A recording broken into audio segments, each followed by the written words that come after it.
Amém, igreja? Glória a Deus. Acho que todo mundo fica nervoso subir aqui, né? Eu fico nervoso toda vez. Mas Deus é bom, Deus seja louvado e nos ajude nessa hora. Eu quero compartilhar com vocês o ensinamento que Deus me deu anos atrás. E quando o pastor me convidou para trazer a palavra, eu lembrei disso, eu fui orar a Deus, eu lembrei disso. O ensinamento de que quando a gente se aproxima de alguém, nós temos que levar em consideração o Cristo que ela carrega. Porque muitas vezes a gente se decepciona quando a gente olha para as pessoas. Nós cantamos aqui hoje, eu te entrego tudo. Qual é esse tudo que a gente pode entregar? Esse tudo é cheio de dificuldades, é cheio de problemas. Jesus conhece o nosso coração. Quando a gente se aproxima de uma outra pessoa, para uma comunhão, enfim, nós vamos conversar sobre isso aqui. Nós precisamos de lembrar do Cristo que está nela. O nosso foco não pode ser nos problemas daquela pessoa, nas dificuldades daquela pessoa. Porque senão nós não vamos conseguir receber o Jesus que aquela pessoa carrega. Eu quero que você vira aí para o seu irmão e fala para ele assim, ó: meu irmão, o Espírito Santo te marcou. Você sabia? As pessoas ao seu redor, fala para ele aí, precisam ver esta marca. Aleluia. O Espírito Santo te marcou, irmãos. E as pessoas ao seu redor precisam de conhecer essa marca. Eu quero, primeiramente, o primeiro texto que eu quero ler é Romanos 2. Por favor, irmã. Eu vou ler no slide, que aí a gente lê tudo a mesma coisa. Romanos 2, do 25 ao 29. Diz assim: porque a circuncisão é, na verdade, proveitosa, se tu guardares a lei. Mas se tu és transgressor da lei, a tua circuncisão se torna em incircuncisão. Se, pois, a incircuncisão guardar os preceitos da lei, porventura a incircuncisão não será reputada como circuncisão? E a incircuncisão, que por natureza o é, se cumpre a lei, não te julgará porventura a ti, que pela letra e pela circuncisão é transgressor da lei? Porque não é judeu o que o é exteriormente, nem é circuncisão a que é exteriormente na carne. Mas é judeu o que é no interior, e circuncisão a que é do coração, no espírito, não na letra, cujo louvor não provém dos homens, mas de Deus. Aleluia, pode ficar à vontade. O título dessa mensagem é Coração Marcado. Coração marcado. Eu quero primeiramente lembrar aqui o que é circuncisão. Lendo circuncisão e circuncisão, fica um pouco até confuso, né? Mas eu quero explicar um pouco isso para que todo mundo tenha um entendimento. Em Gênesis 17:10, Deus define, pode colocar aí, irmã, por favor, Gênesis 17:10. Esta é a minha aliança que guardareis entre mim e vós e a tua descendência depois de ti, que todo homem entre vós será circuncidado. Essa circuncisão dita por Deus a Abraão foi um sinal que definia, que simbolizava a aliança entre Deus e Abraão. É interessante a gente pensar que, Deus está querendo colocar uma marca específica naqueles que são dele. Mas é interessante que essa marca poderia ser qualquer outra coisa. Essa marca poderia ser um corte de cabelo, por exemplo, né? Deus poderia ter falado com Abraão assim: Abraão, a minha marca vai ser que você vai andar de cabeça raspada. Poderia, não poderia? Todo mundo que visse as pessoas de cabeça raspada ia saber, olha, esse aqui é judeu. Mas poderia ser, por exemplo, uma marca na pele. Fala assim, olha, você vai fazer uma marca na pele, um símbolo assim, assim, assado, e todo mundo que te vê vai saber que você é meu. Mas não. Poderia ser uma roupa diferente. Fala assim, olha, todos aqueles que são meus só vai usar vermelho. Sei lá. Não poderia. Poderia ser qualquer coisa exterior que pudesse aparecer para todo mundo. Mas Deus escolheu marcar o órgão genital masculino. É esquisito, né? No mínimo intrigante. Existem um monte de mensagens a respeito dessa marca, né? Pelo qual o motivo foi que o Senhor marcou o órgão genital masculino. Eu não quero me adentrar nisso, mas existem muitas mensagens. Mas o que eu quero lembrar aqui para vocês é que um dos fatores por Deus querer marcar logo dessa maneira é que nos traz a ideia de intimidade. E nos traz uma ideia de particularidade. Era Deus e o homem é quem sabia aonde estava a marca. Era Deus e aquele homem que estava marcado é que sabia se ele era marcado ou não. Né? Porque não dá para ver. Não tem como você olhar e falar assim, ó, aquele ali foi circuncidado, aquele não, aquele foi. Não dá para ver. E engraçado que, então você pode me perguntar, assim, mas como saber então se aquela pessoa ali é de Deus ou não, naquela época? Olha, nós poderíamos reconhecer um judeu por causa do seu comportamento, por causa das suas atitudes. Não é? O judeu, ele tinha um comportamento específico. Ele fazia isso, ele não fazia aquilo. E ele tinha determinadas atitudes que os gentios não tinham.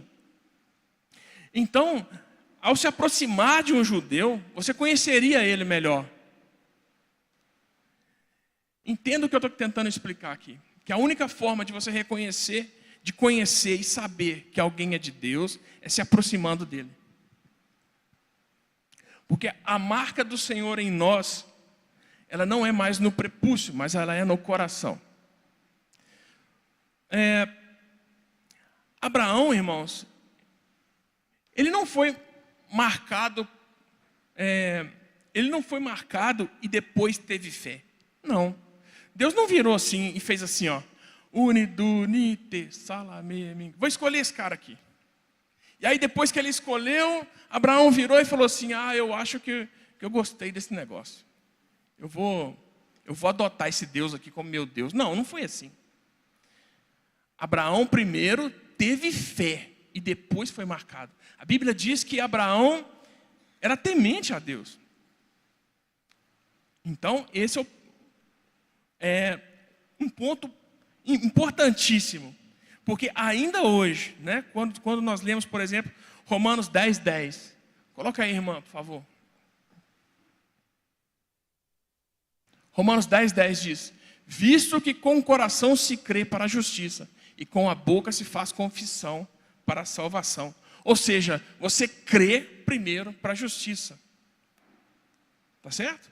Então você crê, confessa e é batizado. Assim como Abraão, nós somos marcados pelo batismo, que é o sinal da nova aliança. O batismo nas águas simboliza a morte do velho homem e o nascimento do novo homem. A partir daquele momento você está marcado e selado. É o que diz Romanos 6:4, que nos fala sobre a novidade de vida. O que Paulo está dizendo aqui, nesse texto de Romanos, é que os judeus, irmãos, eles se consideravam superiores a todo mundo. Eles se consideravam o cara. Mas eles se consideravam maiorais e melhor do que as pessoas, não por causa das coisas que eles praticavam ou por causa daquilo que eles criam. O que Paulo está tentando alertar o povo em Romanos é que existia uma soberba por parte deles, porque eles acreditavam que simplesmente pelo fato de ter uma marca no prepúcio, eles eram superiores aos demais. Então, independentemente do que o coração deles praticava, obedecia, né, se eles obedeciam à lei ou não, eles se consideravam superiores. E Paulo aqui então ele esclarece que não importa se você é judeu ou gentil, se você é circunciso ou incircunciso, o que importa é ter o coração marcado através de Cristo. Olha o que diz Deuteronômio 10:36.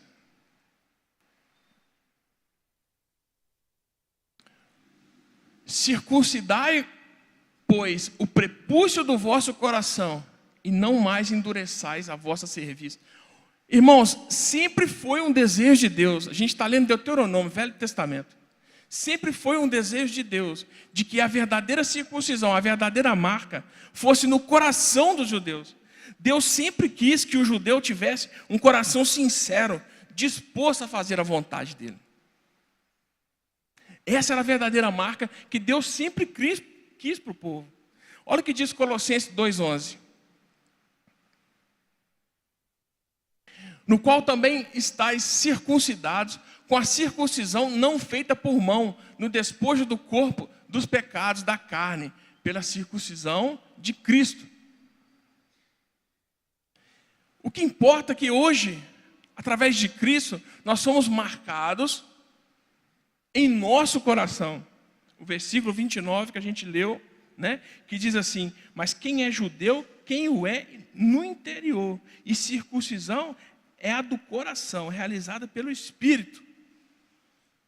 O que Paulo está querendo dizer para eles é o seguinte: cara, não importa se você foi operado no prepúcio ou não, não importa se você é judeu ou gentio, o que importa é se você tem um coração rendido e entregue ao Senhor. Ok. Em Gênesis 12:3, diz assim, ó: e abençoarei os que te abençoarem, e amaldiçoarei os que te amaldiçoarem, e em ti serão benditas todas as famílias da terra.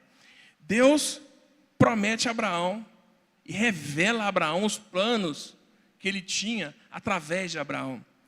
E o que esse versículo está dizendo é que todas as famílias que crescem em Deus, por causa da fé, né, em Jesus Cristo, seriam abençoadas. Nós nos tornaríamos judeus de modo espiritual, filhos de Abraão, pela fé. Todas as famílias então seriam abençoadas por causa de Abraão, por causa dessa promessa. E aí eu te pergunto, eu estou contando toda essa história, tentando explicar sobre a marca de Deus nos homens, porque eu quero trazer um sentido para isso aqui. Como conhecemos a história de Abraão? Como é que você sabe que Abraão existiu? Através da Bíblia. Ok.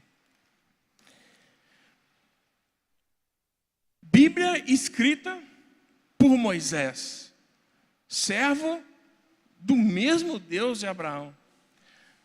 Nós podemos conhecer a vida desses homens de Deus porque um dia ela foi escrita para nós. E quando a gente lê a história de Abraão, a gente crê em tudo aquilo que Abraão passou pela fé em Jesus Cristo. Não só como Abraão, mas a Bíblia também mostra muitos exemplos de homens que tiveram seu coração marcado, homens e mulheres de Deus, que tiveram seus corações marcados por Deus. Agora o interessante é que a Bíblia, ela faz questão de mostrar não só os prodígios, não só os testemunhos legais de bênção, a manifestação de poder e de glória, não. A Bíblia também faz questão de deixar registrado os defeitos. Porque, irmãos, eu compreendo que Deus permite que a gente conheça os servos dele, tanto o lado bom quanto o lado ruim, para que a gente, de alguma maneira, possa se identificar com esses personagens e conhecer o Deus que eles serviam.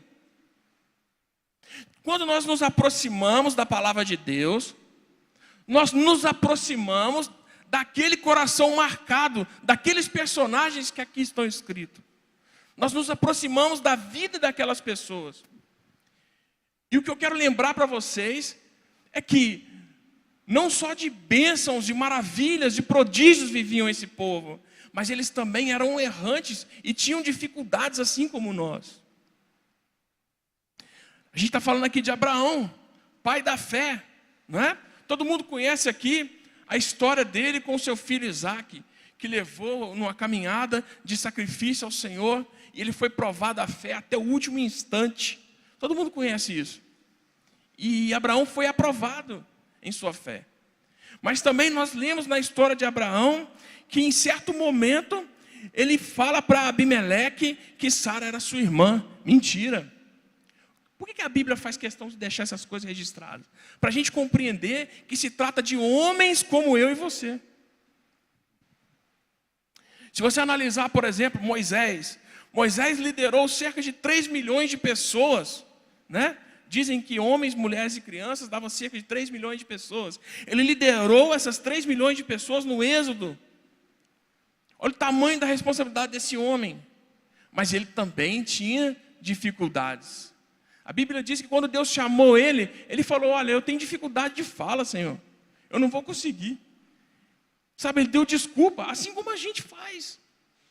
A gente dá desculpa todo dia, para tudo. Em determinado momento, lá no deserto, para quem conhece a história, sabe que Deus mandou Moisés falar com a rocha e ele bateu na rocha. E ele desobedeceu a Deus. E por causa daquela desobediência, ele não entrou na terra prometida. Ele errou. Deus, mais uma vez, falando: olha, somos todos iguais. Noé, um homem fiel a Deus, escutou a palavra de Deus uma vez e ficou mais de 100 anos trabalhando na mesma coisa, porque ele tinha uma palavra. Um homem fiel, construiu uma arca, ok. Mas no fim de tudo, ele se embebedou e amaldiçoou um dos seus filhos. Dificuldades como todos nós. E aí eu te pergunto, olha Davi, homem escolhido por Deus, segundo a vontade de Deus, um guerreiro nato, louvorista. A Bíblia diz que ele era tangedor de harpa, um cara fiel ao pai. Mas a Bíblia diz que ele cometeu adultério. Por causa disso, os filhos deles morreram. Todos os filhos dele morreram. Lê lá. Agora eu te pergunto, irmãos, todos esses homens, por causa desses erros, eles deixam de ser homens de Deus? Deixam de ser homens de Deus? Só porque errou? Se fosse assim, eu e você, ninguém aqui podia ser chamado de filho de Deus. Porque nós erramos. Mas o que importa não é o que fazemos, mas é a obra redentora de Cristo em nós. É o que importa. É a marca de Jesus em nós. Foi o que Jesus fez por nós. Não tem a ver com o meu mérito ou com o seu mérito, mas com o mérito de Cristo.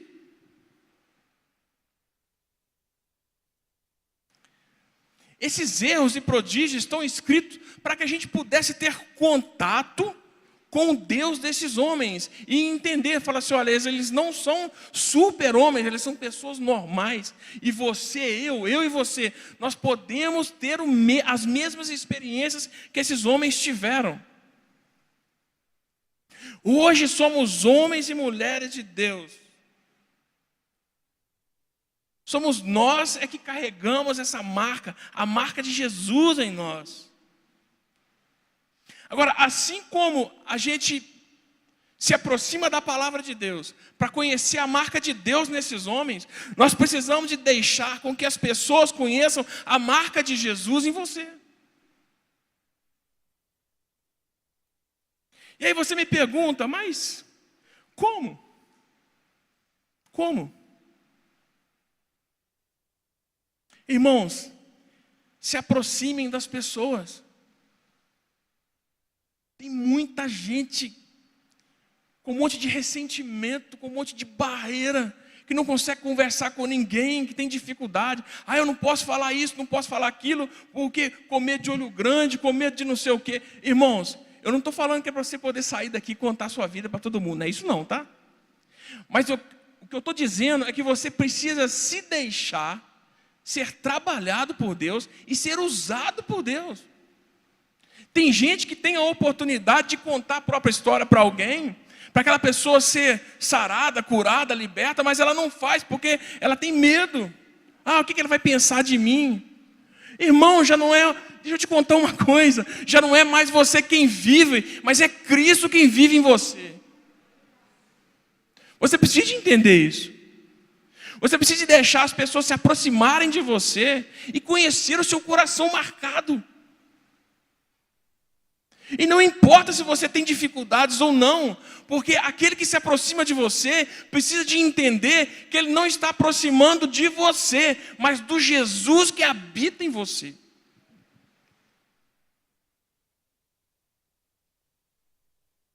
Como saber, irmãos, se algo é bom?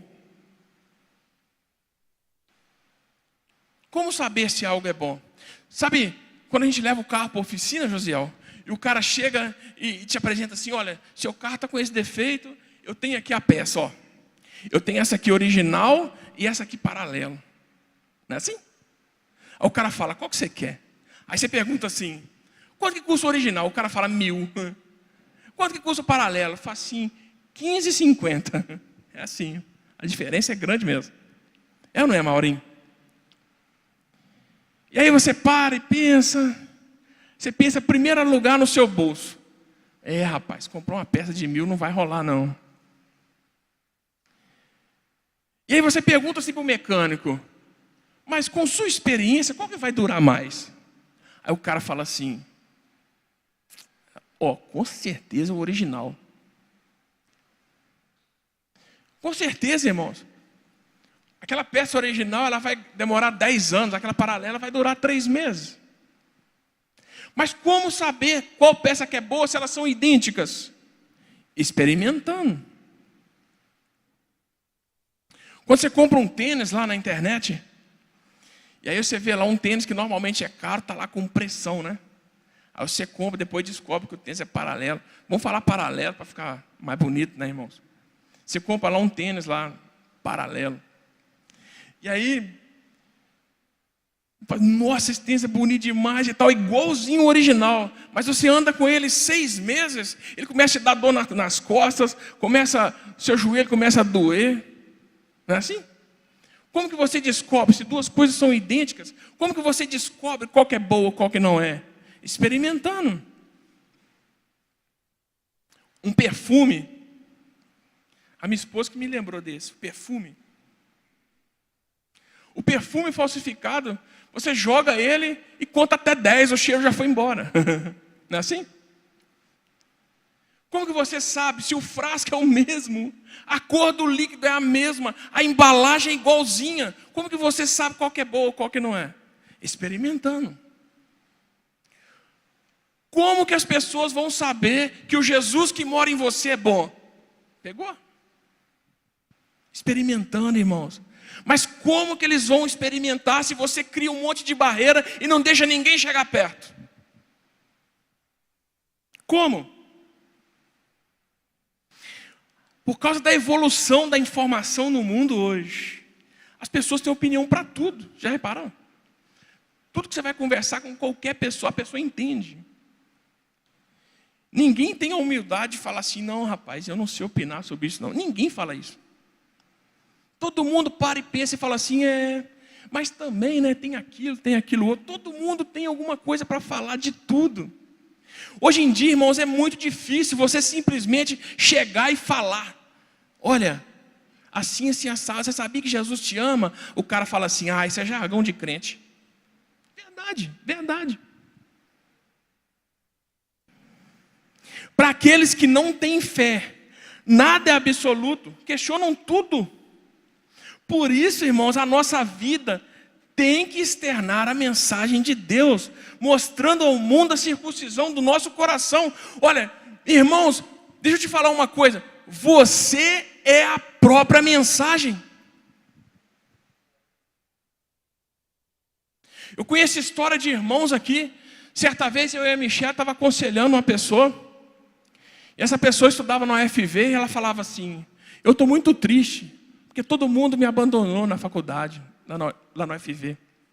Josiel vive isso lá todo dia, né, Josiel? Eu sei que tem mais irmãos aqui que estudam lá. E ela falou assim: eu fico muito triste porque ninguém conversa comigo, ninguém me fala nada. Eu sinto como se eu estivesse caminhando para um lado e as pessoas caminhando para o outro. E eu falei assim: glória a Deus, irmã. É esse o objetivo. Fique tranquilo que no momento certo, as pessoas vão reconhecer o Jesus que você carrega. E quando veio a pandemia, essa irmã mandou mensagem para minha esposa e falou assim: olha, eu estou abismada com o que Deus está fazendo. Por quê? Porque as pessoas estão desesperadas e estão me ligando para que eu possa orar por elas. As pessoas, no momento de dificuldade, lembraram que aquela irmã tinha algo diferente nela. Quantas vezes é assim? Hein? As pessoas te ligam e falam assim: irmão, ora por mim, pelo amor de Deus. Porque as pessoas, de alguma forma, enxergam em você o Cristo que você carrega. E essa irmã falando: olha, uma moça me procurou e falou assim: a minha prima se suicidou, e eu estou com medo de suicidar também, ora por mim, eu não estou aguentando mais, é muita pressão. E essa irmã glorificava a Deus, porque nunca viram ela, e agora estavam vendo ela. Mas não ela, o Jesus que ela carrega. Você é a mensagem. As pessoas no aperto, elas buscam aquilo que é diferente. Agora, irmãos, precisamos de ter coragem e sabedoria de Deus, não só para que as pessoas conheçam o Jesus que mora em você. Nós temos sim que quebrar essas barreiras, deixar as pessoas se aproximarem e sentir o perfume de Jesus. Nós cantamos aqui, bom perfume. Mas para que as pessoas possam sentir esse perfume de Jesus, nós precisamos deixar, irmãos. Agora, além de ter coragem de deixar as pessoas se aproximar, nós temos que ter coragem também de expor as nossas dificuldades e buscar ajuda. Porque assim como nós lemos aqui, todos esses personagens tinham dificuldades. Você acha que se Davi tivesse buscado conselho ao profeta, falou assim: profeta, eu vi uma mulher tomando banho ali e eu passei aperto para me resistir. Ora por mim. Compreende? Nós precisamos também de ter essa coragem de assumir que temos dificuldades e buscar ajuda. Irmãos, essa humildade e sensibilidade de reconhecer que somos dependentes, que precisamos de ajuda, ela é uma porta para milagres. Olha a história de Jairo, lá em Lucas 8, conta a história dele. Jairo era um dirigente de sinagoga. Irmãos, todo mundo, ou quase todo mundo na sinagoga, ninguém gostava de Jesus. Talvez Nicodemos. Talvez. Mas ninguém gostava de Jesus, irmãos. Sabe o que Jairo fez? A Bíblia diz em Lucas 8:41 que Jairo se humilhou e se prostrou diante de Jesus e falou assim, e pediu socorro pela filha. Minha filha está morrendo. Jairo não pensou duas vezes. Ele não pensou na alta posição que ele tinha dentro da sinagoga. Ele não pensou no que os colegas dele iriam falar sobre ele. Mas ele reconheceu. Ele reconheceu. E ele se humilhou e ele se prostrou. Irmãos, vocês conhecem o fim da história. A Bíblia diz que Jesus foi até a casa dele e curou a filha de Jairo. Mas Jairo não se importou com aquilo que as pessoas estavam dizendo dele. Ele se prostrou e reconheceu Jesus como filho de Deus e falou assim: me ajuda, tem misericórdia de mim. Zaqueu, Jesus falou aqui sobre Zaqueu, coletor de impostos, Lucas 19, coletor de impostos. Josiel já contou um pedaço da história aqui, mas a continuação da história é que Jesus vai até a casa de Zaqueu e repousa ali na casa de Zaqueu. E interessante que Zaqueu fala assim: olha, se eu fiz algo de errado, se eu coletei algum imposto errado, eu vou retribuir 4 vezes mais. Ele era coletor de impostos, ele tinha uma noção que um ou outro ele tinha feito errado, ele tinha tratado com diferença, ele tinha consciência disso. E quando Zaqueu reconhece aquela dificuldade dele, Jesus disse assim: ó, hoje houve salvação nessa casa. Olha que loucura isso. O reconhecimento, ele reconheceu a dificuldade dele. Nós precisamos de ter coragem de reconhecer nossas dificuldades. É complicado, não é? Para umas pessoas talvez um pouco mais. Um líder, por exemplo, ele passa muito mais aperto para reconhecer uma dificuldade, não é? Pensa aí na mulher samaritana. Jesus fala assim para ela: vai buscar o seu marido. E ela fala: eu não tenho marido. Ela reconheceu. E vocês conhecem a história. Aquela mulher saiu daquele lugar anunciando a chegada do Messias. Ela reconheceu. E ela gritava assim: venham ver o que esse homem está falando. Ele sabe tudo que eu tenho feito.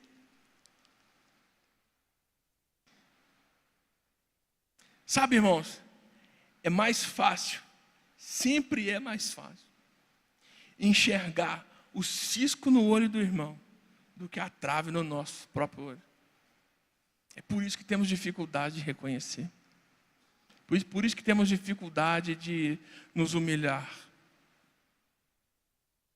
É muito mais fácil a gente apontar o dedo para o erro do irmão do que o nosso próprio erro.